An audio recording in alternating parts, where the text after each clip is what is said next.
Hey y'all, what's up? Welcome back to the channel. Today I wanted to do a look with my new Mayron palette, so let's go ahead and get started, and y'all know what to do below.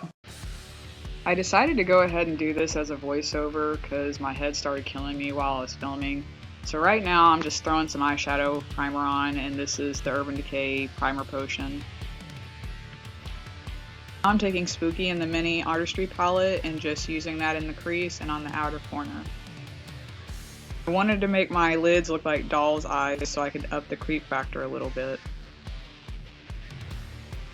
Now I'm using my NYX Can't Stop Won't Stop Concealer in Pale to go ahead and cut the crease. This will help the eyes really pop. Back into Spooky to create the iris of the eye.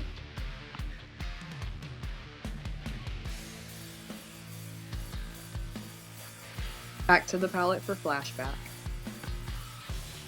White eyeshadow used to be a pain in the butt, but ever since I learned this concealer trick, it's elevated my looks to the next level.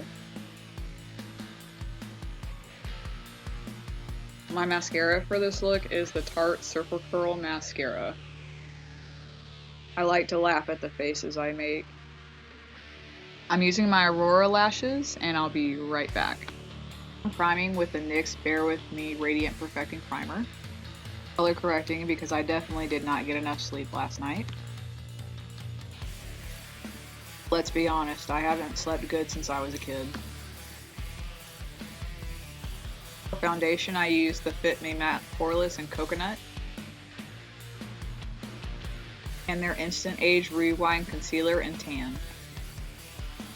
Still probably one of my favorite concealer formulas. Cover up my big ass forehead. I'm just setting with my Makeup Revolution banana powder.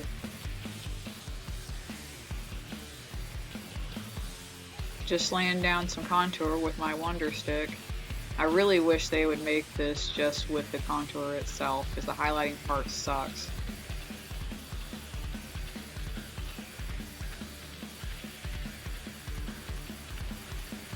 Time to depowder myself. Highlighting with my Scandalous Glow palette, I'm using that color that's closest to my skin tone. Add one of my favorite lipsticks, and this is So Noir Cool from Wet n Wild.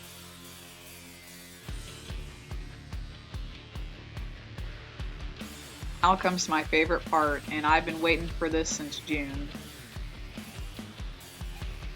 Decided to go with black this time, but I actually did a similar look a couple of days ago. I haven't posted it on Instagram yet, but by the time this goes out, it's probably going to be up there for a couple of days.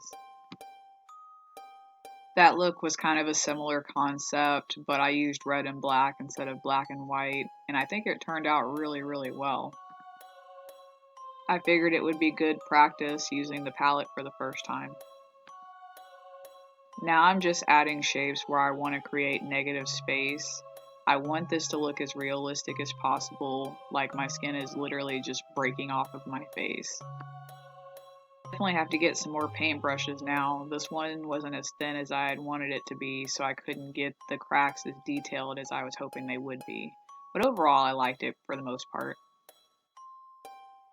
Now I'm just filling everything in and bringing the whole look together. The throat crack is probably the part I'm most proud of. I don't know why, it just looks really, really cool to me. Definitely looks as good as I hoped it would. Alright y'all, so here's the finished look. I went ahead and added my Lolita dress just to kind of finish things off. I really, really like this palette. I highly recommend getting a Mayron palette if you're interested in doing any type of special effects makeup. I think it's just a really good investment, and you know, the versatility, the pigmentation, everything, especially if you have dark skin. So if you're kind of on the fence about it, I would definitely go ahead and splurge if you can. Let me know what y'all think down below, and make sure to subscribe to see more looks like this. Thank you so much for joining me today, and I'll see y'all next time. Bye bye.